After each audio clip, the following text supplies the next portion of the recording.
नमस्कार, दीपाच किचन मध्ये आज आपण चमचमीत अशी अंडा भुर्जी बनवतोय आणि त्यासोबत पाव म्हणजे संध्याकाळच्या जेवणासाठीचा भुर्जी पावचा बेत तुम्ही नक्की करू शकता। तुम्ही ते बघू शकता, आपली भुर्जी अगदी सुटसुटीत आणि एकदम चंकी चंकी झालेली आहे। बाहेर गाड्यावर जशी भुर्जी मिळते अगदी तशीच चव असणारी ही आपली भुर्जी बनली जाते। त्यासाठी काही खास टिप्स मी तुम्हाला सांगणार आहे। चला तर मग आपण वेळ न घालवता आपल्या रेसिपीला सुरुवात करूयात। इथे मी 3 मीडियम आकाराचे टोमॅटो बारीक चिरून घेतलेले आहेत। तसेच इथे 4 मीडियम आकाराचे कांदे सुद्धा मी इथे बारीक चिरून घेतलेले आहेत। त्यानंतर इथे 1 वाटी बारीक चिरून घेतलेली मी कोथिंबीर घेतलेली आहे। तसेच इथे आपण अर्धा चमचा इतकी हळद घ्यायची आहे। त्यानंतर इथे मी अर्धा चमचा गरम मसाला घेतलेला आहे। तसेच 1 चमचा इथे लाल तिखट घेतलेला आहे। तसेच इथे पाव चमचा मी काळी मिरी पूड घेतलेली आहे। तसेच 2 हिरव्या मिरच्या बारीक त्याचे तुकडे करून घेतलेले आहेत आणि चवीनुसार मीठ घ्यायचं आहे। इकडे मी 10 देशी अंडी फोडून घेतलेली आहेत। तर फोर्कच्या चमच्याच्या साहाय्याने आपण याला अगदी व्यवस्थित असं फेटून घेऊयात। तर अंडी अशी फेटून घेतल्यामुळे आपली भुर्जी अगदी लवकर बनते आणि व्यवस्थित सुद्धा होते। तोपर्यंत इकडे मी गॅसवरती कढई गरम करायला ठेवली होती। कढई आपली हलकीशी गरम झालेली आहे। आता यामध्ये साधारणतः आपण 1 पळी इतकं तेल घालायचं आहे। तर इथे आपण तेल सुद्धा व्यवस्थित असं गरम होऊन देणार आहोत। त्यानंतर सुरुवातीला आपण बारीक चिरून घेतलेला कांदा घालायचा आहे।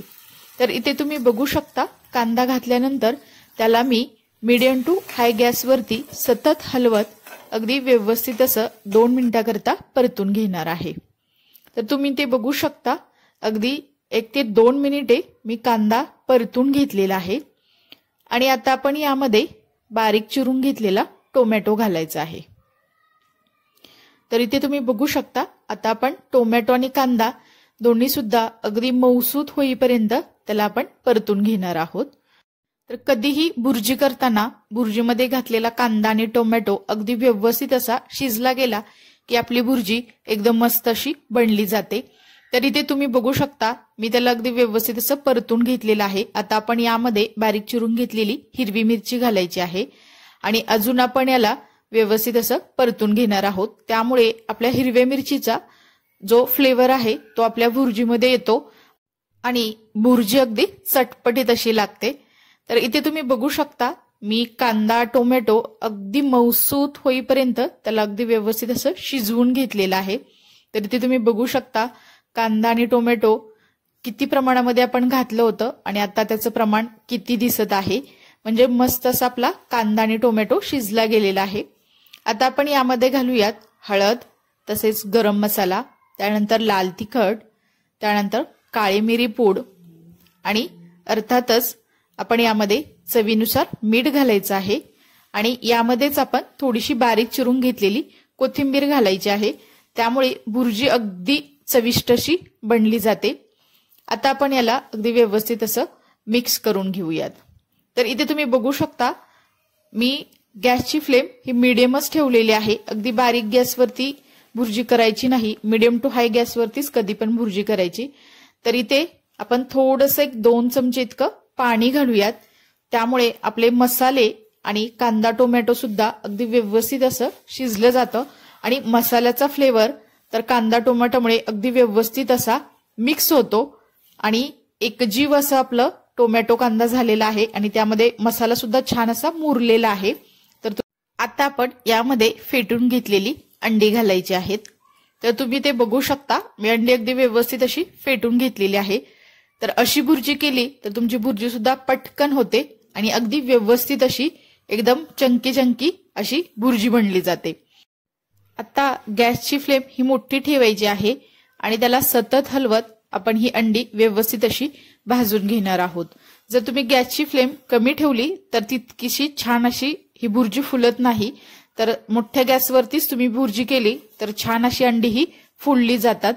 तर तुम्ही ते बघू शकता, मी अगदी मोठ्याच गॅसवरती त्याला सतत हलवत असं हलवून घेणार आहे आणि आपली ही भुर्जी मी भाजून घेणार आहे। तर तुम्ही ते बघू शकता, अगदी 1-2 मिनिटांमध्ये आपली भुर्जी थोडीशी घट्ट अशी झालेली आहे। आता आपण गॅसची फ्लेम ही मीडियम ठेवायची आहे आणि मीडियम गॅसवरती परत आपण त्याला सतत हलवत त्याचे असे तुकडे तुकडे किंवा त्याचे असे भुर्जीचे चंक बनेपर्यंत आपण त्याला परतून घेणार आहोत। तर तुम्ही ते बघू शकता, अगदी 2-3 मिनिटांनंतर आपल्या भुर्जीचे असे थोडे थोडे चंक असे बनलेले आहेत। तर अजून आपण याला व्यवस्थित असं आपण भाजून घेणार आहोत, त्यामुळे आपली भुर्जी अगदी परफेक्ट अशी बनली जाईल। तर तुम्ही ते बघू शकता, मी त्याला कंटिन्यू हलवत आहे आणि अशीच आपण ही भुर्जी बनवायची आहे, त्यामुळे ती लवकर बनली जाते। आणि ते तुम्ही बघू शकता, अगदी असे त्याचे तुकडे तुकडे बनलेले आहेत किंवा त्याचे चंक अगदी मस्त असे बनले गेलेले आहेत, म्हणजे ही आपली परफेक्ट अशी भुर्जी बनलेली आहे। तर त्याला अगदी मीडियम गॅसवरती आपण चांगलं असं थोडंसं परतून घ्यायचं आहे, म्हणजे आपली अंडी व्यवस्थित अशी भाजली जातील। तर इथे तुम्ही बघू शकता, इथे अजिबात कांदा टोमॅटो तुम्हाला असं दिसत नाही, एकदम ते अंड्यामध्ये मिक्स झालेलं आहे आणि एकदम अशी चंकी अशी आपली भुर्जी इथे बनवून तयार आहे। तर तुम्ही सुद्धा या पद्धतीने नक्की करून बघा, एकदम परफेक्ट अशी बाहेर मिळती तशी एकदम छान अशी भुर्जी बनली जाते। आता आपण याला दुसऱ्या एका डिशमध्ये काढून घेऊयात। तर तुम्ही ते बघू शकता, अगदी सुट्टी सुट्टी आणि एकदम असे त्याचे तुकडे तुकडे तुम्हाला दिसत आहेत। तर खायला सुद्धा अगदी चटपटीत लागते आणि इन्स्टंट साधारणतः तुम्ही ही 15 मिनिटांमध्ये भुर्जी बनवून तयार होते। तर इथे तुम्ही बघू शकता, आपली चटपटीत अशी बाहेर गाड्यावर मिळती तशी मस्त अशी आपली भुर्जी बनवून तयार आहे। चला तर मग आपण भुर्जी सोबत खाण्यासाठी पाव भाजून घेऊयात। त्यासाठी मी ते तवा गरम करायला ठेवलेला आहे। तव्याला आपण थोडंसं तूप लावून घ्यायचं आहे किंवा तुम्ही ते बटर सुद्धा लावू शकता। तर इथे मी आपलं घरगुतीच तूप लावलेलं आहे आणि तुपामध्ये आपण थोडंसं पाव भाजून घेणार आहोत। तर इथे आपले मस्त असे गरमागरम पाव सुद्धा भाजून झालेले आहेत आणि इकडे आपली गरमागरम भुर्जी सुद्धा तयार आहे। चला तर मग भुर्जी आणि पाव सर्व करूयात।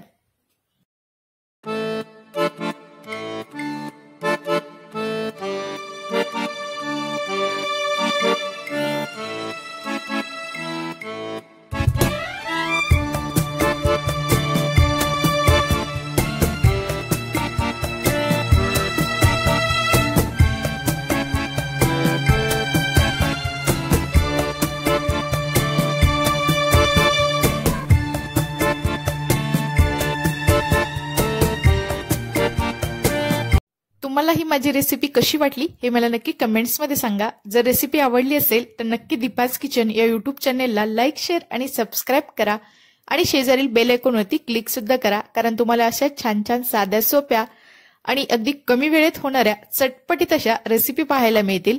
नंतर भेटूया आपण अशाच एका छान अशा रेसिपी सोबत। तोपर्यंत सर्वांना धन्यवाद।